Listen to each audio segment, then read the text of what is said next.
Kata beliau, hampir saja mereka melemparku ke dalam ombak yang dahsyat. Hendak ditimbai orang, bayangkan ya. Orangnya lagi halus, melihat kesyirikan, ya berusahalah menegur kayak gitu. Ketika ditegur, kan yang ditegurnya orang dewasa, orang dewasa banyak pulang. Disambati macam-macam, kemudian hendak ditimbai ke ombak nanggana tadi.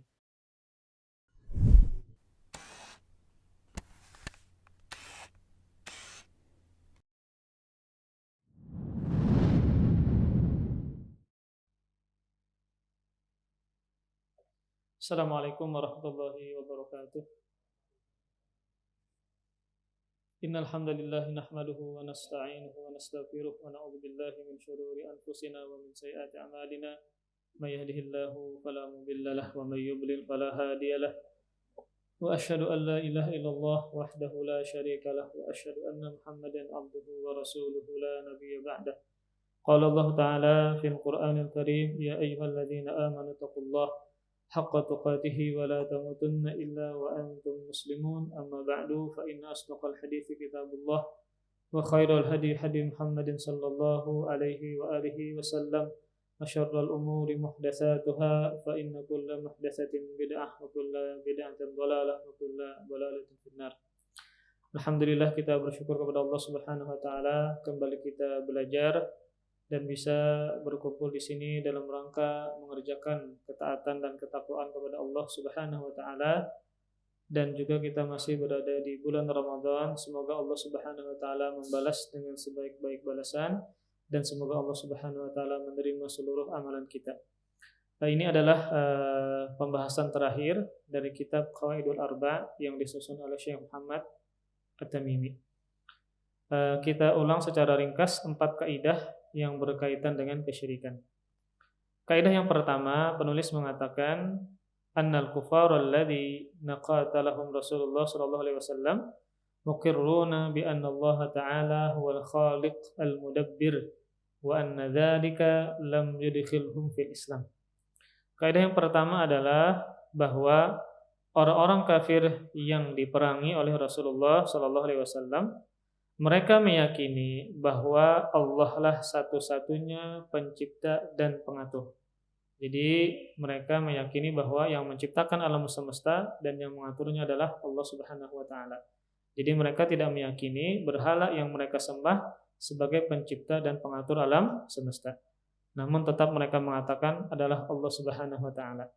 Namun demikian, ya, walaupun mereka mengakui Allah satu-satunya pencipta dan pengatur alam semesta, namun demikian hal tersebut tidaklah menyebabkan mereka masuk ke dalam agama Islam. Jadi mereka tidak dikatakan sebagai muslim, sebagai orang beriman, walaupun mereka mengakui Allah satu-satunya pencipta dan pengatur alam semesta. Kenapa demikian? Karena mereka hanya mentauhidkan dari sisi rububiyah saja, tidak mentauhidkan Allah dari sisi uluhiyah atau ibadah. Maka pengakuan mereka seperti ini, ya, tidak diasi kalau bahasa Banjarnya. Mereka tidak dikatakan sebagai orang beriman atau orang muslim. Kemudian kaidah yang kedua, yaitu tujuan mereka. Kenapa mereka menyembah berhala, ya, padahal mereka mengakui adanya Allah. Mereka mengakui Allah lah satu-satunya pencipta dan pengatur alam semesta. Maka di kaidah yang kedua ini, Syekh menjelaskan bahwasanya alasan mereka juga menyembah selain Allah, ya, yaitu para berhala-berhala tersebut, adalah 2 sebab. Ya. Jadi mereka menyembah berhala 2 sebab. Yang pertama adalah untuk mendekatkan diri mereka kepada Allah. Sebab yang kedua, agar sesembahan tersebut memberikan syafaat kepada mereka di sisi Allah di hari kiamat. Jadi mereka beribadah kepada selain Allah juga. Jadi mereka beribadah kepada Allah dan juga beribadah kepada selain Allah. Nah, ketika mereka menyembah kepada selain Allah, tujuan mereka ini baik sebenarnya. Yang pertama tujuannya adalah agar sesembahan tadi bisa mendekatkan diri mereka kepada Allah. Jadi membuat perantara antara mereka dengan Allah, namun menyembah berhala. Kemudian sebab yang kedua adalah agar berhala-berhala ini, sesembahan mereka ini bisa memberikan syafaat kepada mereka di sisi Allah pada hari kiamat. Jadi tujuannya baik namun caranya salah. Kemudian kita tarik ke belakang, kenapa mereka menyembah berhala, menyembah sesembahan selain Allah? Karena mereka meyakini berhala-berhala itu adalah sesembahan yang diizinkan Allah. Sesembahan yang diizinkan Allah Subhanahu wa taala. Sebagaimana orang-orang kafir ini kalau mereka berhaji, maka mereka mengucapkan talbiyah labbaik Allahumma labbaik. Tetapi ada tambahan kesyirikan yang menunjukkan bahwa ada sesembahan yang selain Allah yang diizinkan untuk disembah. Ketika mereka menyembah sesembahan tadi yang mereka meyakini diizinkan Allah untuk disembah, tujuan mereka sebenarnya baik, agar sesembahan tadi mendekatkan diri mereka kepada Allah dan juga bisa memberikan syafaat kepada mereka di hari kiamat di sisi Allah Subhanahu wa taala. Maka kaidah yang kedua ini adalah walaupun mereka mengakui Allah sebagai pencipta dan pengatur mereka, kemudian mereka menyembah berhala, tujuan mereka adalah untuk mendekatkan diri mereka kepada Allah dan juga untuk memberikan syafaat kepada mereka di sisi Allah pada hari kiamat. Kemudian yang ketiga, kaidah yang ketiga ini adalah bahwasanya Nabi Shallallahu Alaihi Wasallam menghadapi berbagai macam orang-orang kafir terhadap sesembahan mereka. Dalam artian ketika Rasulullah Shallallahu Alaihi Wasallam mendakwahi mereka, maka mereka ini banyak memiliki sesembahan yang bermacam-macam. Jadi jangan sampai disangka bahwa orang musyrikin di zaman Nabi ini hanya menyembah patung dan berhala saja, tapi bermacam-macam sesembahan. Maka ada yang menyembah matahari dan bulan, Maka ada di antara mereka yang menyembah Nabi, seperti misalnya ketika Nabi berdakwah ke negeri Yaman. Maka di negeri Yaman ketika itu banyak orang Nasrani, orang Yahudi. Orang Nasrani menyembah Nabi Isa, orang Yahudi menyembah Uzair. Maka di sini mereka menyembah Nabi. Kemudian di antara mereka juga ada yang menyembah orang soleh. Orang soleh. Ada juga yang mengatakan orang soleh ini adalah dari bangsa jin, dari bangsa jin. Jadi mereka menyembah jin, kemudian jin yang mereka sembah ternyata masuk Islam. Kemudian dia menjadi orang yang bertakwa kepada Allah Subhanahu wa taala. Kemudian di antara orang musyrikin ini juga ada yang menyembah batu dan berbagai macam sesembahan. Jadi lengkap jenis sesembahan yang terjadi di zaman Nabi. Ada yang menyembah benda-benda langit seperti bintang, bulan, dan matahari. Ada juga yang menyembah benda-benda bumi seperti patung, batu, pohon, dan seterusnya. Maka inilah jenis sesembahan-sesembahan yang Nabi alami, yang Nabi berdakwah dengan mereka, maka mereka memiliki banyak sesembahan selain Allah Subhanahu wa taala. Kemudian kaidah yang keempat, ini yang kita sampai dengannya, penulis mengatakan anna musyriki zamanina aghlaw syirkan minal awwalin li'anna al-awwalin yusyrikuna fir raqa wa yukhlisuna fis syiddah wa musyriku zamanina syirkuhum daimun fir raqa wasyiddah wad dalilu qauluhu ta'ala fa idza raqibu fil fulki da'allaha mukhlishina lahuddin falamma najjahum ilal barri idzahum yusyrikun. Surah Al-Ankabut ayat 65. Penulis mengatakan, sesungguhnya kaum musyrikin di zaman kita lebih parah kesyirikan mereka dibandingkan kaum musyrikin zaman dulu di zaman Nabi. Jadi lebih parah kesyirikannya dibandingkan orang musyrikin di zaman dulu. Jadi kalau pian belajar ini, kenapa syirik terus Terkadang kita ada sedikit alergi atau anti ketika mendengar kalimat syirik. Maka perlu pian ketahui bahwa kalimat syirik ini adalah lafaz yang syar'i yang disebutkan dalam Al-Quran maupun hadis. Yang jadi masalah adalah kalau lafaz syirik ini dikeluarkan bukan pada tempatnya. Kita harus bahas apa itu syirik, apa itu bid'ah, apa itu kafir, kufur, kita harus bahas. Karena itu adalah lafaz-lafaz yang syar'i yang Allah sebutkan dalam Al-Quran ataupun Rasul sebutkan dalam hadisnya. Yang jadi masalah adalah lafaz kayak bid'ah, syirik, kafir itu dikeluarkan bukan pada tempatnya. Ini yang menjadi masalah.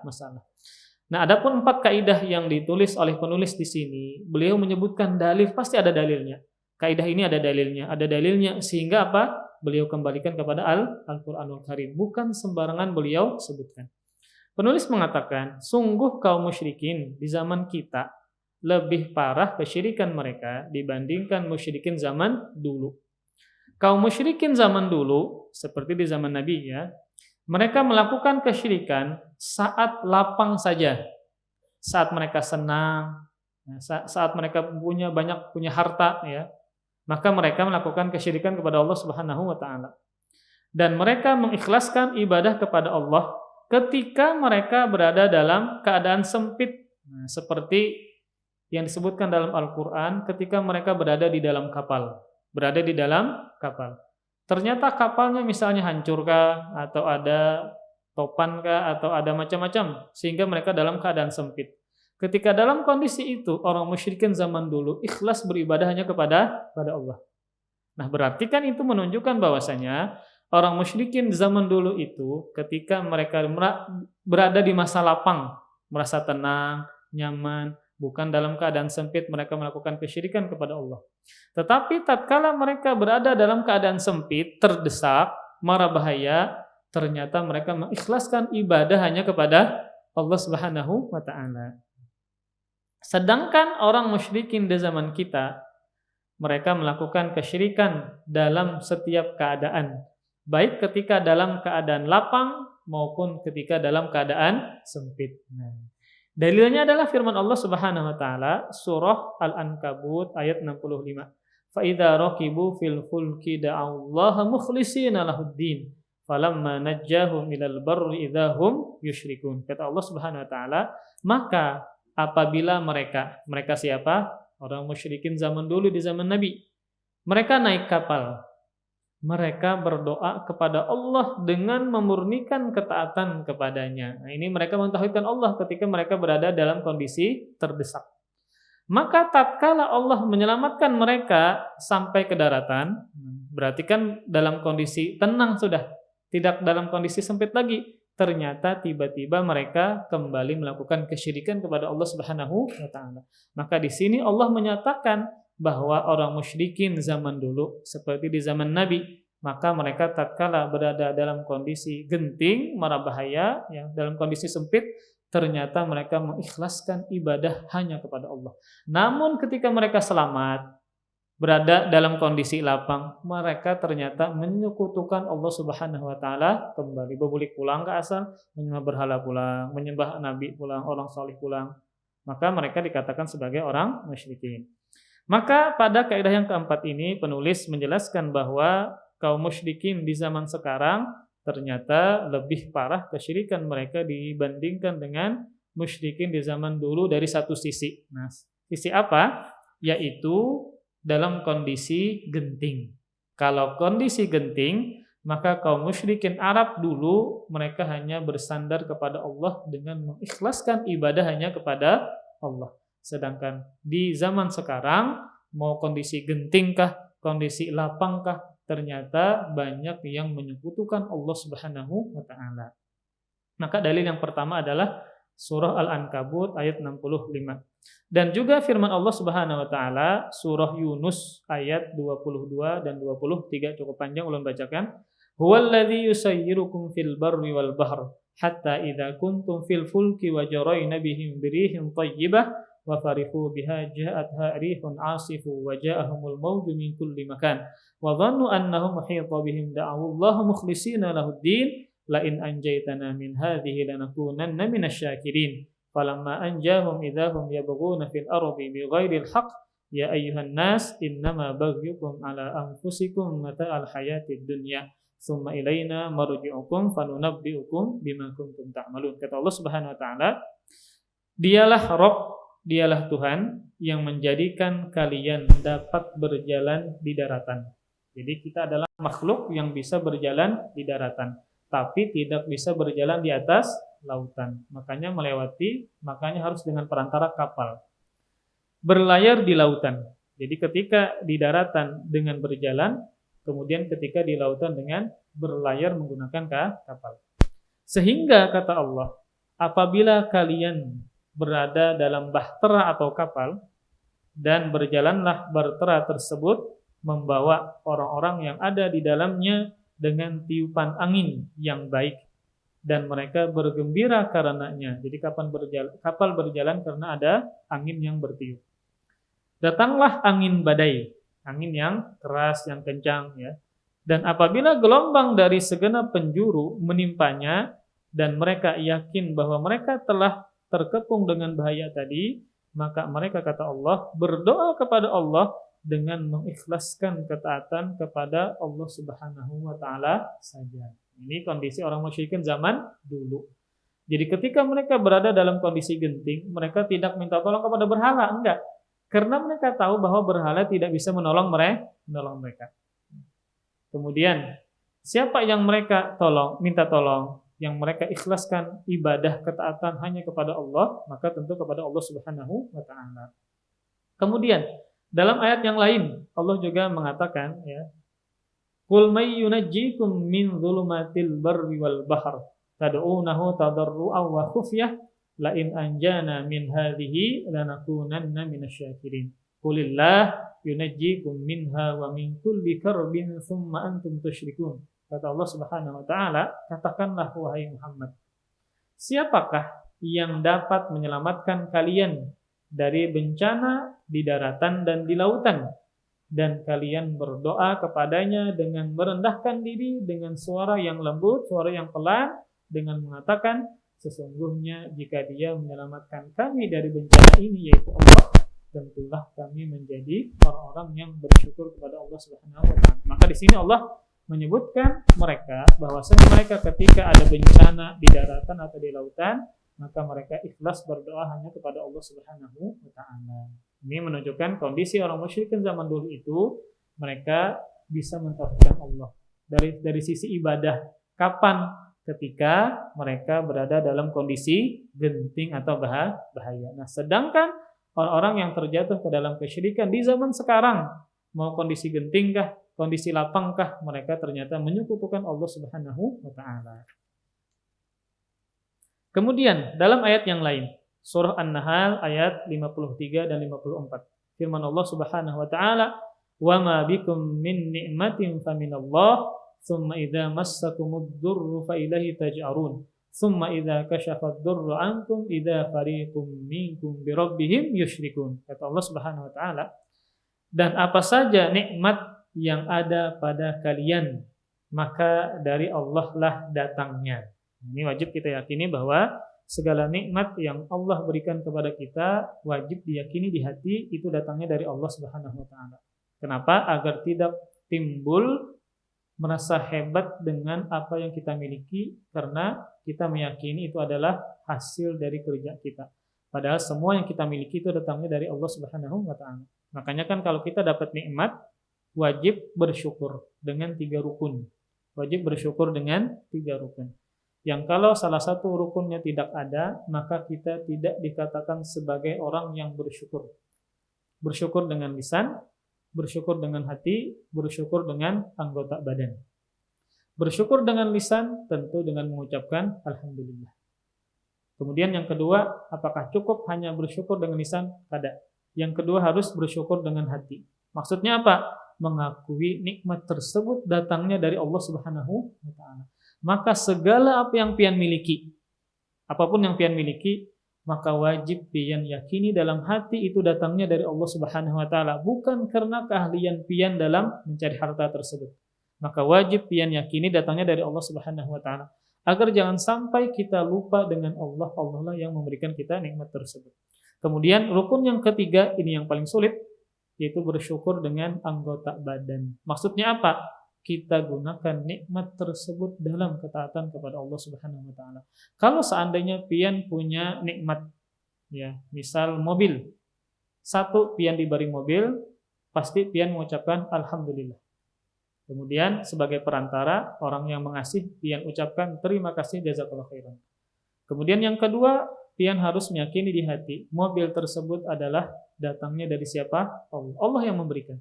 Yang ketiga, ini yang paling ngalih, yang paling sulit, apakah kita bisa menggunakan mobil tadi dalam ketaatan, bukan dalam kemaksiatan. Kalau seandainya kita gunakan dalam kemaksiatan, sekalipun pian mengucapkan alhamdulillah, sekalipun pian meyakini di hati datangnya dari Allah, pian bukan orang yang bersyukur kepada Allah Subhanahu wa taala.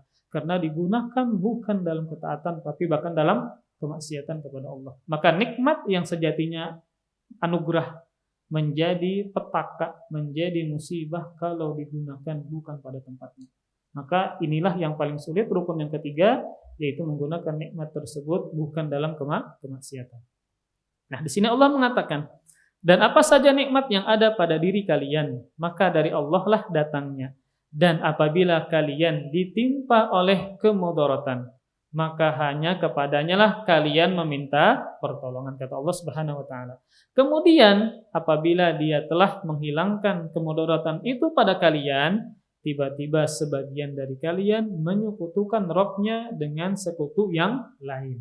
Jadi Allah di sini menyatakan ketika mereka ditimpa kemudaratan, ternyata mereka ikhlas hanya minta tolong kepada Allah, tidak minta tolong kepada yang lain. Namun ketika sudah diselamatkan, ternyata di antara mereka malah melakukan kesyirikan kepada Allah Subhanahu wa taala. Kemudian setelah beliau penulis ini menyebutkan tentang dalil-dalil yang sangat banyak tadi, kemudian beliau menyebutkan perkataan-perkataan para imam, para ulama. Nah, ini ciri khas dari gaya penulisan beliau. Jadi kalau pian perhatikan Syekh Muhammad At-Tamimi ini dan ulama yang lain, ulama Ahlussunnah yang lain, ketika membuat kitab, mengarang kitab, menulis kitab, setelah menyebutkan judulnya, pasti yang disebutkan adalah dalil berupa Al-Quran. Dalil berupa Al-Quran. Setelahnya baru hadis, setelahnya perkataan para ulama. Jadi, apa yang beliau sampaikan di sini, ini bukan sesuatu yang baru, enggak. Bukan sesuatu yang baru, enggak. Tetapi sudah ada sejak dulu, para ulama juga sudah menyatakan demikian, sebutkan dalilnya, sebutkan hadisnya, bukan sesuatu yang baru. Nah, beliau menyebutkan pertama tentang perkataan seorang ulama tafsir, ya. Beliau punya kitab tafsir namanya Ruhul Ma'ani karangan Al-Imam Al-Alusi. Al-Imam Al-Alusi. Beliau ini ulama abad ke-13. Beliau meninggal pada tahun 1270. Nah, beliau mengatakan tentang fenomena yang terjadi di zaman beliau. Sebelumnya beliau mentafsirkan ayat yang berkaitan dengan yang kita bahas. Beliau mengatakan, wa fil ayah ma yadullu ala anna sani'a aktsaril awami al-yawma minal ju'ari ila ghairihi ta'ala mimman la yamliku lahum bal wala li nafsihi naf'an wala darran inda isabati dzurri lahum wa i'radihim an du'aihi ta'ala inda dzalika bil kulliyah safahun 'azimun wa dalalun jadidun lakinnahu asyaddu minadh dhalalil qadim.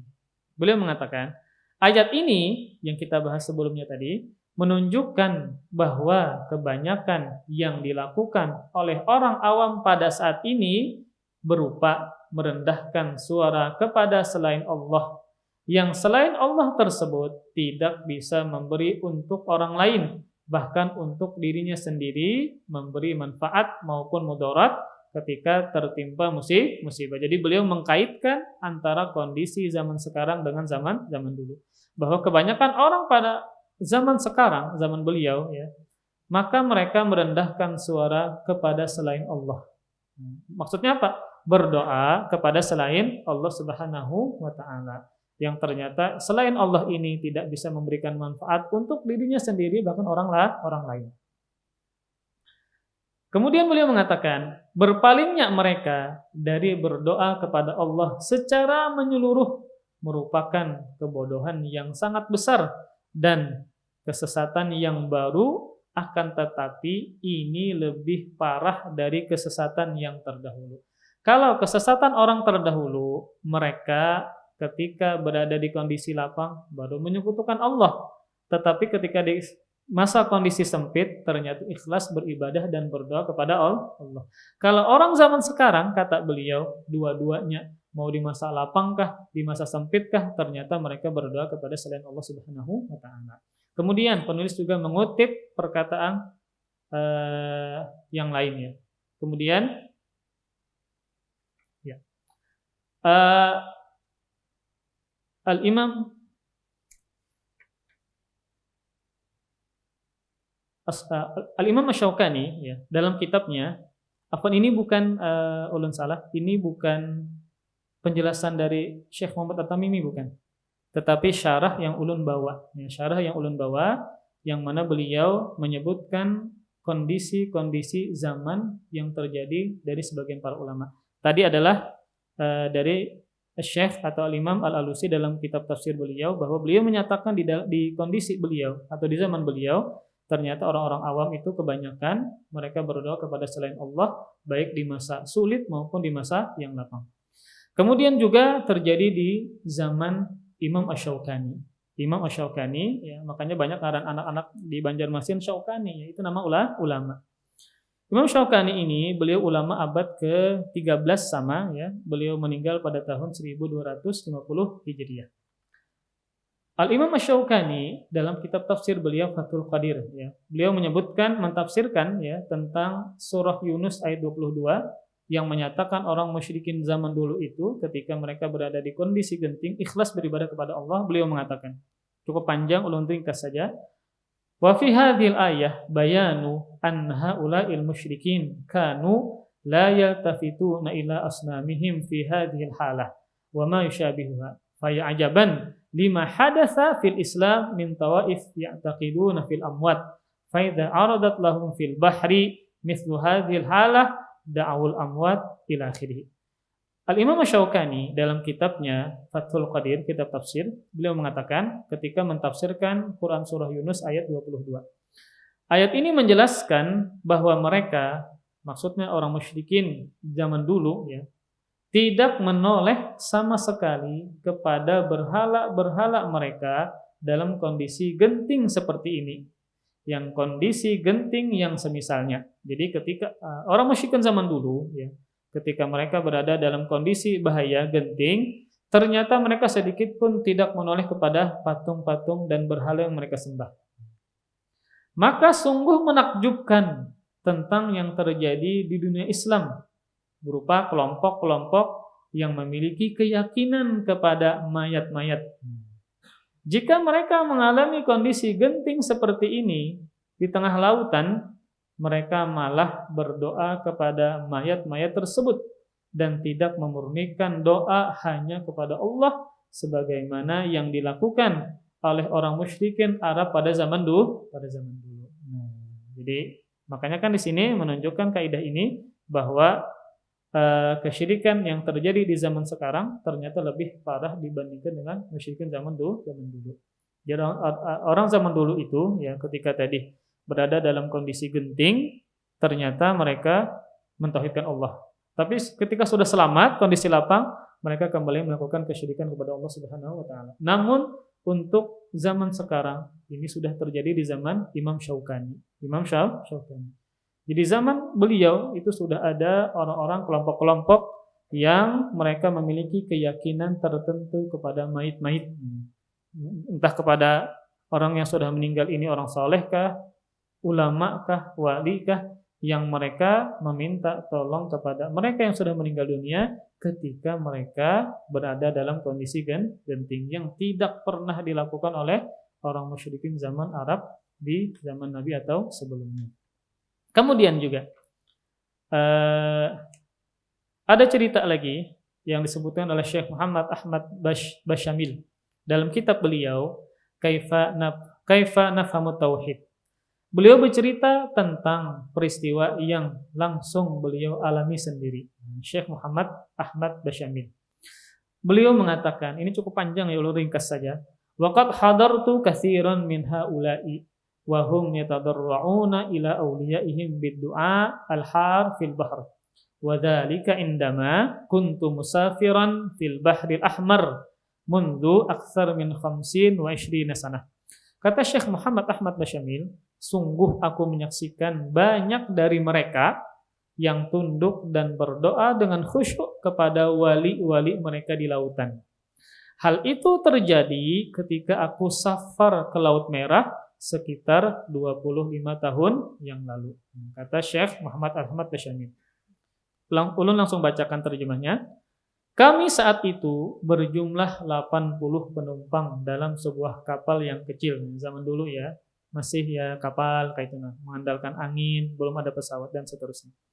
Ketika kami dihantam ombak ya, dan ombak itu meliputi kami, berarti ganal dari segala arah, maka perahu kami terombang-ambing diterpa ombak yang dahsyat, seakan-akan perahu tersebut akan tenggelam ke dasar lautan dan terkadang terangkat seakan-akan mau terbang dari lautan.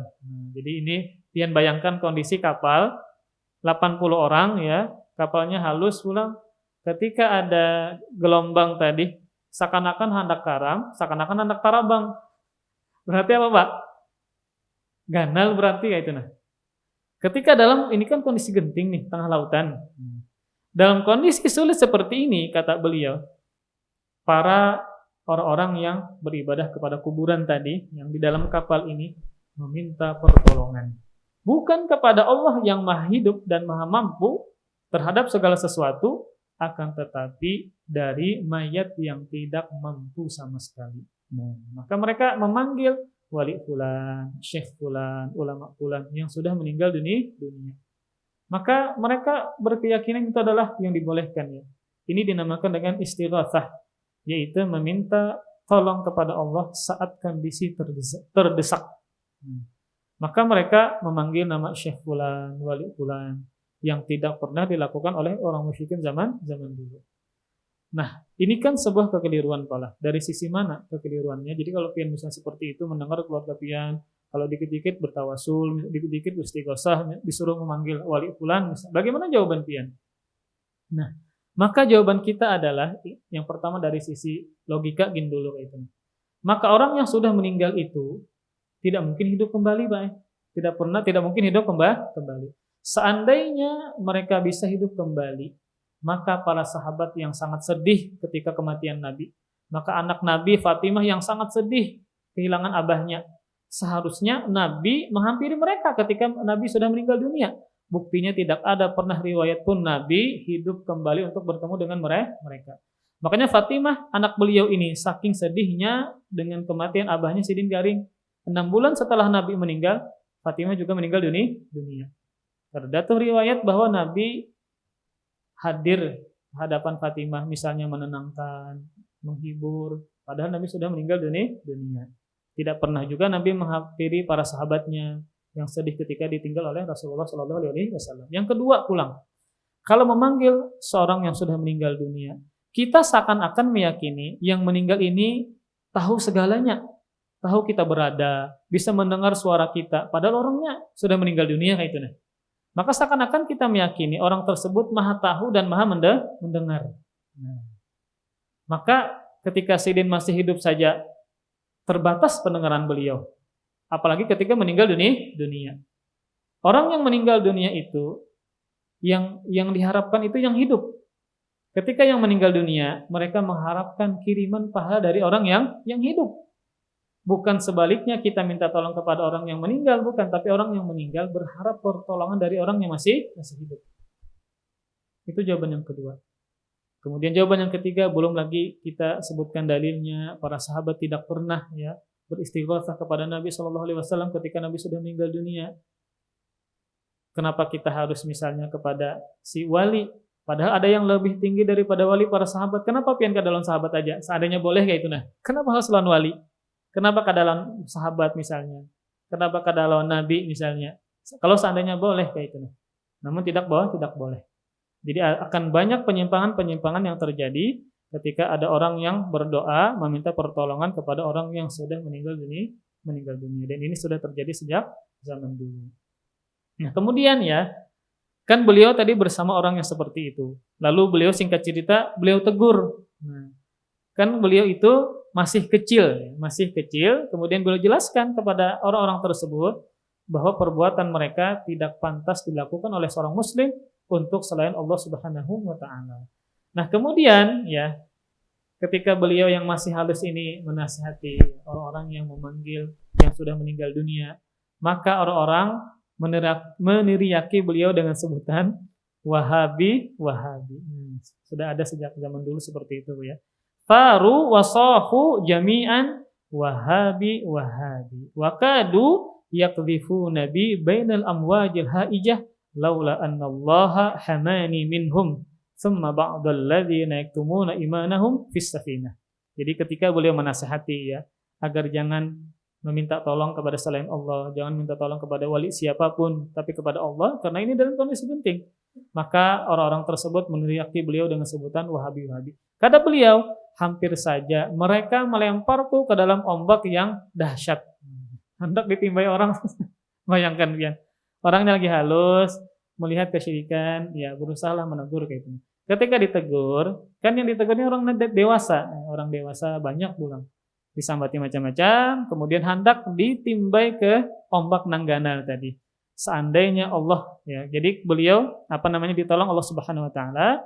Kemudian sebagian orang yang menyembunyikan keimanannya yang berada di kapal tersebut tidak melindungiku dari mereka. Jadi sebenarnya ada banyak orang, tetapi orang-orang yang tidak menegur, tidak menasihati, yang memanggil wali-wali tadi, mereka tidak melindungiku dari keburukan orang-orang yang seperti itu. Maka beliau ditolong Allah Subhanahu wa taala dan tidak terjadi apa-apa kepada beliau. Kemudian yang berikutnya ya juga terjadi di zamannya Syekh Muhammad Al-Amin Asy-Syinqiti.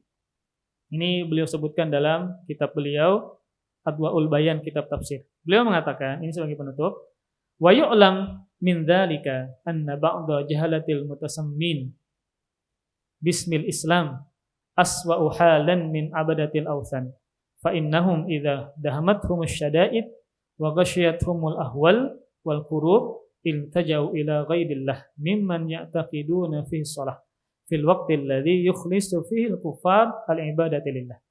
Syekh Muhammad Al-Amin Asy-Syinqiti mengatakan, dari sini diketahui bahwasanya sebagian orang yang jahil yang menamakan dirinya kepada Islam ternyata lebih buruk kondisinya daripada para penyembah berhala zaman dulu.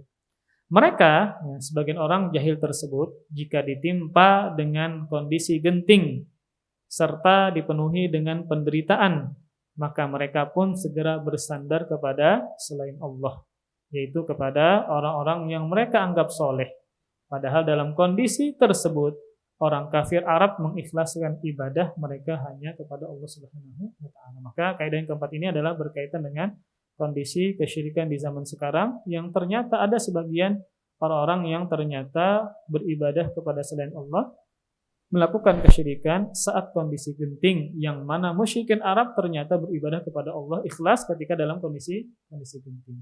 Maka ini tentu para ikhwas sekalian, kita bisa simpulkan bahwa kesyirikan di zaman sekarang itu ternyata lebih parah daripada kesyirikan di zaman dulu. Maka ini bisa kita lihat dari persaksian ya, yang disebutkan oleh Syekh Muhammad At-Tamimi, penulis ya, juga yang disaksikan oleh Al-Imam Al-Alusi, kemudian juga Imam Syaukani ya, kemudian Syekh Muhammad Al-Amin Asy-Syinqiti, yang menunjukkan bahwasanya ada sebagian orang di zaman sekarang ya yang ternyata kesyirikan mereka melebihi kesyirikan yang terjadi di zaman dulu, yang mana mereka berada dalam kondisi genting, kondisi mara bahaya, darurat, ternyata mereka malah melakukan kesyirikan kepada Allah Subhanahu wa taala yang tidak pernah dilakukan oleh musyrikin Arab zaman dulu. Wallahu a'lam bishawab. Jadi ini adalah ringkas ya 4 kaidah yang berkaitan dengan kesyirikan. Jadi kalau kita membahas tentang kesyirikan itu memang agak panas Bang Bae. Syirik terus. Tapi jadi ulun katakan sebelumnya, kalimat ini adalah kalimat yang syar'i. Kayak syirik, kayak kufur, itu lafaz yang syar'i yang tidak boleh diganti dan dirubah. Tetapi yang jadi permasalahan adalah ketika kalimat ini dikeluarkan bukan pada tempatnya. Yang lain syirik dikatakan syirik. Ini jadi masalah. Yang bukan bid'ah dikatakan bid'ah. Makanya yang jadi masalah. Maka di sini pentingnya belajar tentang tauhid agar kita bisa benar-benar tahu bagaimana cara mengeluarkan lafaz-lafaz seperti ini pada tempatnya. Karena nanti akan terjadi fitnah ketika ini dikeluarkan bukan pada tempatnya. Wallahu a'lam bishawab. Semoga Allah Subhanahu wa taala senantiasa merahmati kita. Ini belum sampai pala waktu isyraq, belum sampai. Sabar dulu pala 5 menit dulu. 5 menit waktu isyraq. Jadi setelah ulun tutup, pian tunggu dulu 5 menit, baru pian sembahyang. Coba pian perhatikan di luar itu belum ada matahari timbul kayak itu. Jangan-jangan Lailatul Qadar ya. Ya, jadi apa namanya? Belum lah. Jadi masih belum terang ya. Jadi yang di TV itu, yang di monitor itu yang terjadwal. Pian tambah lagi 15 menit baru nanti pian sholat waktu isyraq. Agar benar-benar yakin sudah sampai waktu isyraq. Karena sholat isyraq itu adalah sholat yang terbatas dengan waktu. Kada boleh pian sebelum waktunya, kada boleh pian kerjakan setelah waktunya. Harus dimulai pada waktunya. Sebagaimana sholat subuh ada waktunya, sholat zuhur ada waktunya, sholat duha ada waktunya. Kada mungkin dong pian sholat duha jam 3 siang. Kada mungkin. Atau pian sholat duha jam 5 subuh, kada mungkin. Ada waktunya. Maka sholat isyraq pun juga demikian ada waktunya. Ya, ada waktunya. Maka yang dilihat adalah matahari, kemudian kita lihat, kita teliti yang terjadwal sekarang di aplikasi, di kalender itu pian tambah 15 menit agar benar-benar yakin sudah masuk waktu isyraq. Nah kan kemarin kita sebutkan alasannya. Kenapa Nabi melarang kita untuk sholat sunnah setelah subuh, belum waktu isyraq. Karena di antara sebabnya adalah agar jangan sampai sama dengan para penyembah matahari. Orang yang menyembah matahari mereka beribadah sekarang ketika hendak terbit matahari. Maka agar jangan sama ya, maka Rasul melarang itu. Maka harus kita bisa pastikan benar-benar sudah masuk waktu isyraq. Jadi amannya adalah 15 menit dari yang sudah terjadwal. Sehingga benar-benar sudah yakin kita masuk waktu isyraq. Allahu a'lam bishawab. Ini yang bisa saya sampaikan, semoga bermanfaat. Salah khilaf ulun mohon maaf. Nah, semoga ini menjadi keberkahan untuk kita bisa benar-benar mendalami tauhid dari dasar ya, dari usul dulu ya, yang secara ringkas dulu, dan mudah-mudahan ini bisa mempertebal keimanan kita kepada Allah Subhanahu wa taala dan kita bisa sama-sama masuk surganya Allah Subhanahu wa taala. Amin ya rabbal alamin. Kita akhiri dengan kafaratul majlis. Subhanakallahumma bihamdika asyhadu an la ilaha illa anta astaghfiruka wa atubu ilaik. Wassalamualaikum warahmatullahi wabarakatuh. Terima kasih. Jazakumullah khairan wa barakallahu fikum. Video ini dibuat atas partisipasi dari donasi Anda. Semoga menjadi amal jariah bagi Anda semuanya.